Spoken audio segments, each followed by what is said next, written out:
Let's move on with the second part of this book, Tragedies. Antony and Cleopatra. Major characters: Mark Antony, a shrewd and fearless leader who, like so many other men, turns to purry around Cleopatra. Cleopatra, gorgeous, theatrical, and volatile. She once also turned Julius Caesar to purry. Octavius Caesar, Julius Caesar's adopted son, who is destined to become the first Roman emperor, pragmatic and unemotional. The story. It is after the death of Julius Caesar and Mark Antony rules the Roman Empire along with Octavius Caesar and Lepidus.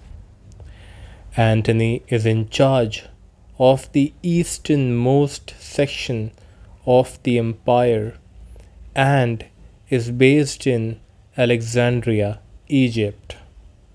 Though he has a wife back in Rome, Antony carries on a passionate love affair with Egypt's queen Cleopatra, which distracts him from his civil duties.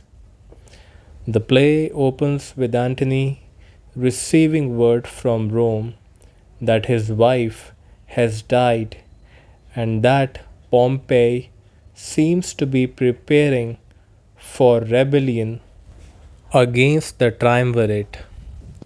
Antony is summoned back to Rome. Cleopatra begs him not to go, but he repeatedly reassures her of his love and sets off.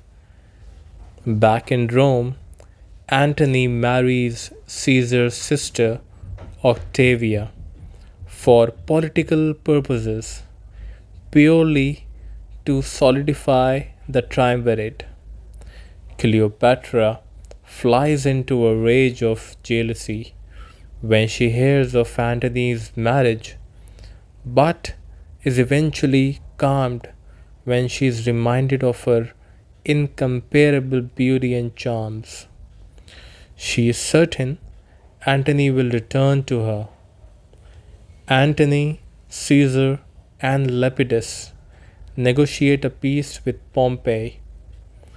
After Antony departs for Athens, Caesar breaks the truce with Pompey and defeats him.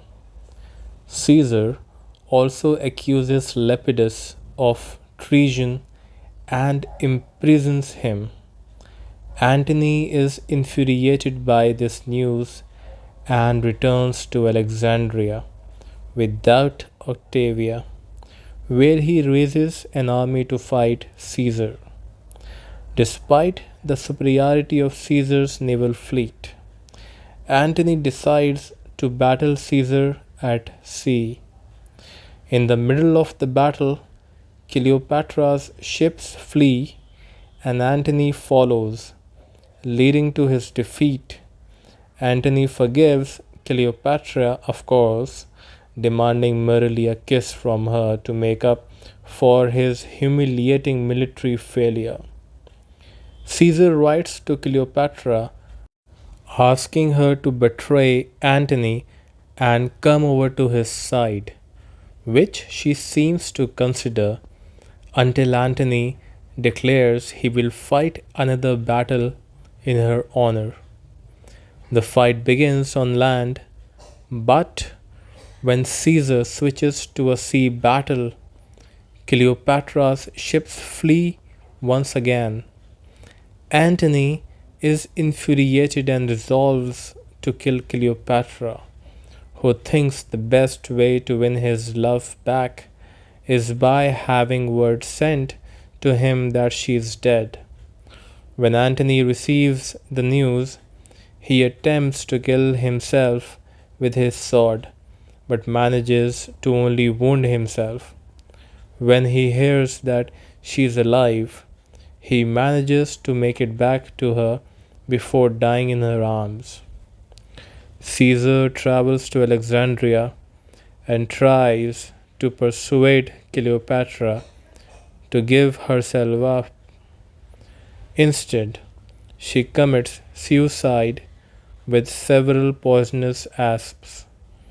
Caesar orders a military funeral for Antony and declares that Cleopatra be buried beside him.